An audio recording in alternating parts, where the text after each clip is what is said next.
Estás escuchando La Carrera de Psicología en podcast, un recorrido completo por cada tema con base científica basado en el programa oficial de la Universidad Europea. Bienvenidos a La Carrera de Psicología en podcast. ¿Qué tal lleváis la semana?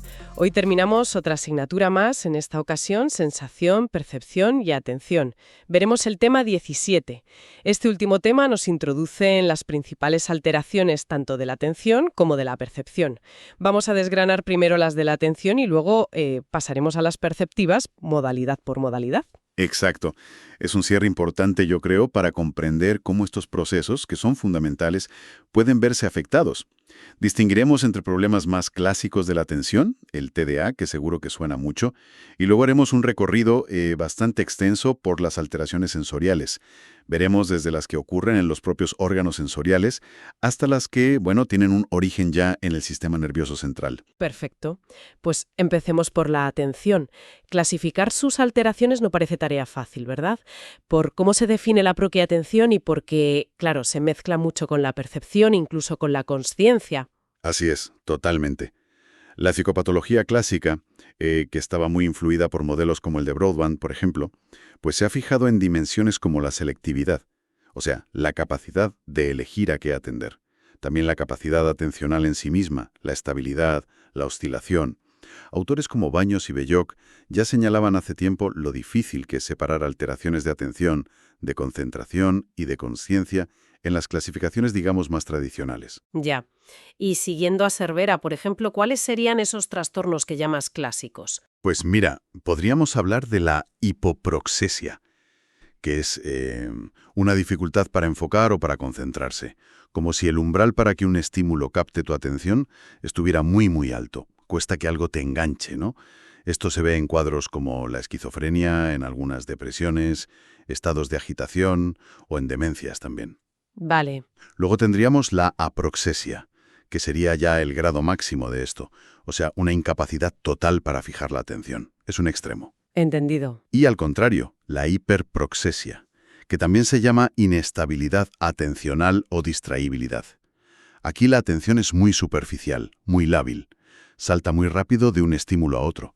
Es típica de episodios maníacos, algunos cuadros esquizofrénicos también, o puede aparecer por consumo de sustancias. Como no poder parar quieto mentalmente, ¿no? Algo así, sí.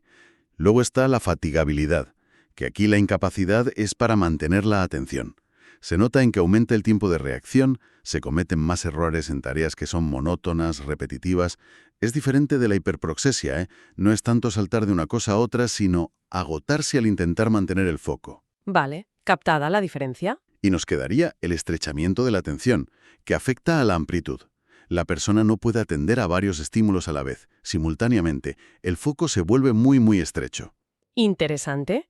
Y bueno, no podemos dejar de hablar del famoso trastorno por déficit de atención, el TDA, que ya no es solo cosa de niños, como se pensaba antes. Efectivamente. Su diagnóstico en adultos ha aumentado muchísimo en los últimos años.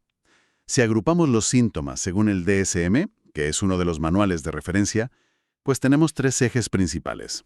Primero, la desatención. Esa dificultad para focalizar y sostener la atención, ¿no? Para concentrarse, acabar tareas, se pasa de una cosa a otra sin terminar, cuesta organizarse, se pierden cosas, parece que no escuchan. Sí, eso suena familiar en las descripciones. Luego está la hiperactividad, una inquietud motora excesiva, moverse mucho, levantarse cuando hay que estar sentado, hablar demasiado. Ojo que este componente puede estar presente o no, o ser más una inquietud interna en adultos. Ya. Y el tercer eje es la impulsividad. Reacciones como muy precipitadas, ¿no? Interrupciones constantes al hablar, dificultad para esperar el turno. Vale. Desatención, hiperactividad, impulsividad. Esos serían los tres pilares. Hay un peso bastante importante de factores biológicos y genéticos. Eso está bastante claro hoy en día. Hay muchos estudios de genética molecular que lo han relacionado con genes del sistema dopaminérgico. La dopamina es un neurotransmisor clave en esto. Se habla del alelo A1, del gen receptor D2, del gen transportador de AT1, del gen receptor D4, tecnicismos genéticos. O sea que hay una predisposición biológica fuerte. Sí, sí. Y en cuanto a factores ambientales, no se consideran la causa directa, pero sí que pueden facilitar que aparezcan los síntomas o contribuir al desarrollo si ya existe esa base. Hablamos de cosas como ambientes muy pobres, malnutrición, exclusión social o entornos familiares problemáticos, incluso violentos, pueden influir. Entendido. Dejamos la atención y pasamos a las alteraciones de la percepción. Aquí el recorrido es por modalidad sensorial. Empezamos por la vista. Correcto. Vamos a distinguir si el origen del problema está en el propio ojo, en las vías visuales que llevan la información, o ya en la corteza cerebral, donde se interpreta todo. Venga. ¿Qué problemas pueden originarse en el ojo mismo? Pues siguiendo autores como Travieso y Blanco, podemos agruparlos. Por un lado, los que se deben a deformaciones del globo ocular. La hipermetropía, que es la dificultad para ver de cerca. La miopía, para ver de lejos. El astigmatismo, que deforma la visión por la córnea. Y la presbicia, la vista cansada que llega con la edad por la rigidez del cristalino. Estos son muy comunes. Sí, esos nos suenan a casi todos. Luego, problemas por difuminación de la luz. Aquí entran las cataratas, cuando el cristalino se vuelve opaco y la visión es borrosa, nublada. Y también la queratitis, que es una inflamación de la córnea, produce dolor, lagrimeo, molesta la luz y puede bajar la agudeza visual. Vale. ¿Y si el problema está en la retina? Ahí la cosa se puede complicar más. Tenemos la retinopatía, que es un daño en los vasos sanguíneos de la retina, muy común en personas con diabetes. Causa visión borrosa, doble, a veces destellos o las típicas moscas volantes. La fibroplasia retrolental, que afecta a bebés prematuros por exceso de oxígeno y puede llevar a la ceguera. La retinitis pigmentosa, que es una degeneración progresiva, hereditaria, y causa la famosa visión en túnel. Se va perdiendo campo visual por los lados. Qué complicado. Y el desprendimiento de retina, que es una urgencia médica. Los síntomas pueden ser destellos, muchas moscas volantes de golpe, ver como una cortina negra que tapa parte de la visión. Si afecta la mácula, se pierde visión central.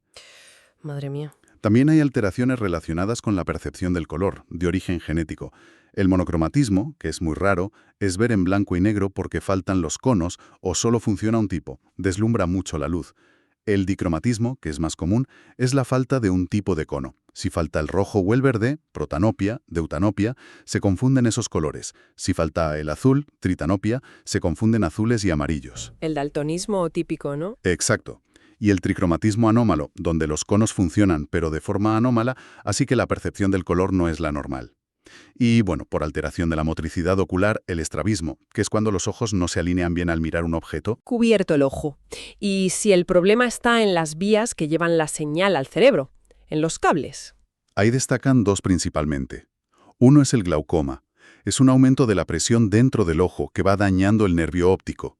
Puede causar enrojecimiento, dolor, visión borrosa, ver halos alrededor de las luces y si no se trata puede llevar a la ceguera. Es importante detectarlo pronto. Ya. Y la otra es la neuritis óptica. Es una inflamación del nervio óptico. Provoca dolor al mover el ojo y una pérdida de visión, a menudo temporal. Es relativamente frecuente en personas con esclerosis múltiple. A veces es el primer síntoma. Entendido. Y ahora llegamos a la corteza visual, al cerebro. ¿Qué pasa si se daña la corteza visual primaria, la que recibe la señal primero? Pues puede producirse una anopsia, que es una pérdida de campo visual. Puede ser total, aunque es raro, o parcial. Si afecta a la mitad del campo visual se llama hemianopsia. Por ejemplo, no ver nada en el lado izquierdo o derecho. A veces, curiosamente, se preserva la visión justo en el centro, en la mácula. Se llama anopsia con indemnidad macular. Y si las lesiones son más pequeñas, pues causan manchas ciegas, puntos ciegos en el campo visual que se llaman escotomas. Vale. Y en las cortezas secundaria y terciaria, ahí es donde se interpreta todo, ¿no? Aquí parece que se complican más las cosas. Sí, bastante más. Las alteraciones son más complejas, más de procesamiento. Se suelen agrupar en varias categorías. Por un lado, alteraciones visoperceptuales, dificultad para percibir bien el tamaño, el brillo, la longitud de las cosas, para reconocer estímulos o para nombrar o usar colores, separar la figura del fondo o incluso para sintetizar los distintos elementos de una imagen en un todo coherente. O sea, ves las partes pero no el conjunto. Algo así, o tienes problemas con propiedades básicas de lo que ves. Luego están las alteraciones visoespaciales, problemas para localizar puntos en el espacio, con la orientación, izquierda-derecha, la distancia, la percepción de profundidad. También la orientación topográfica, dificultad para describir rutas, para dibujar planos. Ajá. Aquí entra un cuadro muy llamativo, la heminegligencia visual, que es la incapacidad para atender o responder a estímulos que están en el lado contrario a la lesión cerebral. Es como si medio mundo no existiera para esa persona. Ignoran media cara al aceitarse, comen solo la mitad del plato, chocan con cosas a un lado. Es increíble eso. No es que no vean, es que no atienden. Exacto. Suele ser consecuencia de accidentes cerebrovasculares, ictus, y puede afectar a otras modalidades, no solo la vista. Y relacionado con esto está el síndrome de Wallint, que combina negligencia visual, normalmente izquierda, un estrechamiento brutal de la atención a un solo objeto y ataxia óptica. Ataxia óptica. Sí, la ataxia óptica es una dificultad para alcanzar objetos guiándose por la vista. Ves el vaso, pero fallas al intentar cogerlo. Problemas de coordinación ojo-mano, digamos. Vale. ¿Qué más tipos de alteraciones hay a nivel cortical? Pues tenemos las alteraciones visomotoras, que incluyen movimientos oculares defectuosos, mala ejecución al dibujar o escribir, grafomotora, y la ataxia óptica que acabamos de mencionar, que suele ser por lesiones parietales. Y nos quedan las agnosias visuales, que suenan muy interesantes. Sí, lo son. La agnosia visual es la incapacidad de reconocer objetos o representaciones a pesar de verlos bien. La visión, digamos, funciona, pero el cerebro no sabe qué es eso que ve. Implica fallos en combinar las impresiones sensoriales, pero también afecta a la memoria, al lenguaje. Es complejo. ¿Y hay tipos? Sí, varios. La agnosia visual para objetos. No poder nombrar o decir para qué sirvió un objeto que te enseñan. La agnosia visual para dibujos. Dificultad con representaciones, con dibujos, aunque reconozcas el objeto real. La prosopagnosia. Esta es muy conocida. La incapacidad de reconocer caras, incluso las de gente muy cercana, la familia, los amigos, o la tuya propia. Uf, eso tiene que ser terrible socialmente. Durísimo, sí. Reconoces a la gente por la voz, por cómo visten, pero no por la cara. Y luego, la agnosia del color. Aquí hay que distinguir entre acromatopsia, que es no distinguir colores pero sin problema en los receptores del ojo, es un problema cerebral, la anomia del color, que es no poder nombrar los colores aunque los distingas y los uses bien, y la agnosia del color propiamente dicha, que es no poder asociar los colores típicos a los objetos, por ejemplo, no saber de qué color suele ser un plátano o el cielo. ¿Cuánta variedad de problemas solo en la visión? Pasamos al oído. ¿Qué tipos de problemas auditivos existen, más allá de la sordera común que conocemos? Bueno, primero, técnicamente, la sordera es no oír sonidos por debajo de unos 70 decibelios. Si la pérdida es menor, hablamos de hipoacusia. Las alteraciones las podemos clasificar según dónde está el problema. Pueden ser de conducción. Aquí el problema está en el oído externo o en el oído medio. Falta el pabellón auricular, hay obstrucciones por cera o infecciones, o la autoesclerosis, que es una rigidez del estribo, uno de los huesecillos. Vale, eso impide que el sonido llegue bien adentro. Exacto. Luego están las periféricas o neurosensoriales. El problema está en la cóclea, el caracol, sordera sensorial, o en el nervio auditivo, sordera neural. La presbiacusia es un tipo de sordera sensorial para frecuencias altas, los agudos, que aparece con la edad. Es muy común. También los ruidos muy intensos y prolongados dañan la cóclea de forma irreversible. Cuidado con los conciertos y los auriculares a tope, ¿no? Efectivamente. Y la sordera neural suele deberse a un neuroma acústico, que es un tumor benigno que crece en el nervio auditivo y lo comprime. ¿Y a nivel cortical? ¿En el cerebro? Pues aquí diferenciamos varias cosas. Por un lado, deficiencias audioperceptuales, que son dificultades para discriminar sonidos que son muy breves o que suenan a la vez, o para juzgar en qué orden han sonado. También problemas para discriminar los sonidos del habla o elementos musicales como el tiempo, la sonoridad, el timbre. Ya. Y luego las agnosias auditivas, que es la dificultad para reconocer sonidos que no son palabras. Incluyen la musia, que son problemas específicos con la música, con sus componentes. Las agnosias de otros sonidos, no identificar o discriminar sonidos comunes no verbales como el timbre de casa, el teléfono, un perro ladrando. Y, aunque se solapan con trastornos del lenguaje, podríamos mencionar aquí brevemente algunas afasias receptivas, como la de Wernicke, donde se oye el habla pero no se comprende, o la llamada sordera para las palabras, donde se oyen los sonidos pero no se reconocen como lenguaje. Fascinante también. Vista y oído cubiertos. ¿Y qué hay del tacto y la percepción del propio cuerpo? La propiocepción, ¿no? Sí, aquí destacan sobre todo las alteraciones del esquema corporal. Suelen deberse a lesiones en el lóbulo parietal, especialmente el derecho. Una muy llamativa es la anosognosia. Es no ser consciente de un déficit que tienes. Lo típico es una parálisis de un lado del cuerpo tras un ictus, y la persona niega tenerla. Niega estar paralizada. Sí, insiste en que puede mover el brazo o la pierna perfectamente, aunque sea evidente que no. A veces va con anosodiaforia, que es como una indiferencia emocional extraña ante el problema. Es distinto del miembro fantasma, que es sentir un miembro que ha sido amputado, a veces con dolor. Ahí sí hay conciencia de la amputación. Qué curioso. La heminegligencia unilateral que vimos en la visión también puede afectar al cuerpo. La persona ignora un lado de su propio cuerpo al vestirse, al lavarse. También hay alteraciones en la percepción del dolor claro, desde ausencia de dolor hasta el dolor crónico sin causa física aparente. Y las agnosias táctiles, no reconocer objetos solo mediante el tacto, con los ojos cerrados. Le das unas llaves y no sabe lo que son hasta que las ve. Vale. Y para terminar con los sentidos, olfato y gusto. ¿Qué pasa ahí? Pues mira, la pérdida de olfato se llama anosmia. A menudo es para olores específicos y se piensa que puede tener causas genéticas ligadas a receptores concretos de la nariz. Si hay lesiones en la corteza olfatoria del cerebro, se altera la detección y la identificación de olores. Pero la verdad es que no hay un mapa cortical del olfato tan claro como el de la vista o el oído. Y para el gusto pasa algo parecido. Lesiones en la corteza insular pueden causar pérdida de sensaciones gustativas, pero tampoco se ha definido un mapa cortical específico para los sabores. Son sentidos quizá menos estudiados a nivel cortical. Entiendo. Hemos visto un montón de alteraciones ligadas a daños estructurales o funcionales muy concretos, pero hay otro tipo, ¿no? Alteraciones más subjetivas, quizá. Exacto. Son alteraciones que a menudo se describen como que van de dentro hacia afuera. Suelen estar vinculadas a síndromes psicopatológicos y a menudo son complejas, pueden afectar a varios sentidos a la vez.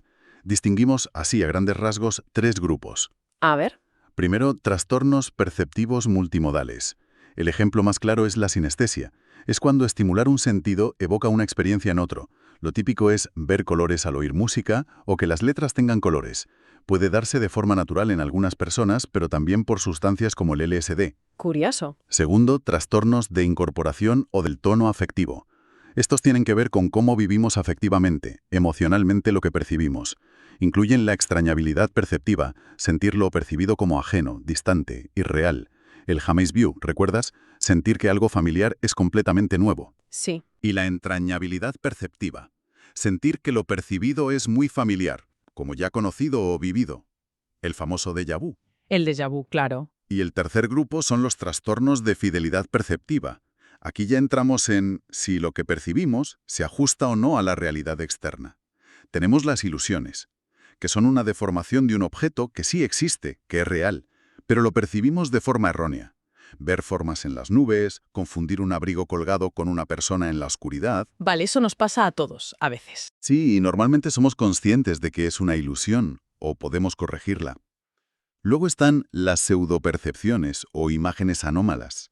Son experiencias que se perciben como internas, en la mente, no como viniendo de fuera. No se confunden con la realidad objetiva. Y por último, las alucinaciones. Estas son percepciones sin que exista un objeto externo real que las produzca. Y lo crucial es que la persona las vive como absolutamente reales, como si vinieran de fuera. Oír voces, ver personas o animales que no están, sentir que te tocan. Y estas sí que son un síntoma importante en psicopatología, ¿verdad? Importantísimo, sí. Son muy características de la psicosis, como la esquizofrenia, aunque pueden aparecer en otras muchas condiciones, por drogas, por delirium, etc. Son experiencias muy vívidas y convincentes para quien las sufre. Pues sí que hemos recorrido un espectro amplio de cómo la atención y la percepción pueden alterarse, desde un simple despiste hasta ver u oír cosas que no existen. La verdad es que sí. Es un buen repaso a la fragilidad y a la complejidad de estos sistemas que usamos constantemente sin pensar en ellos. Muchas gracias por habernos acompañado en el repaso y estudio de toda esta asignatura tan increíble de primero de carrera.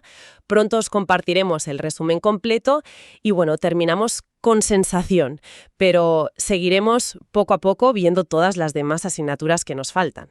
Y recordaros que ante cualquier duda que tengáis con esta asignatura o de otra, que la dejéis en comentarios y nosotros estaremos encantados de solucionarlas. Esto fue la carrera de Psicología en podcast. Suscríbete para seguir aprendiendo.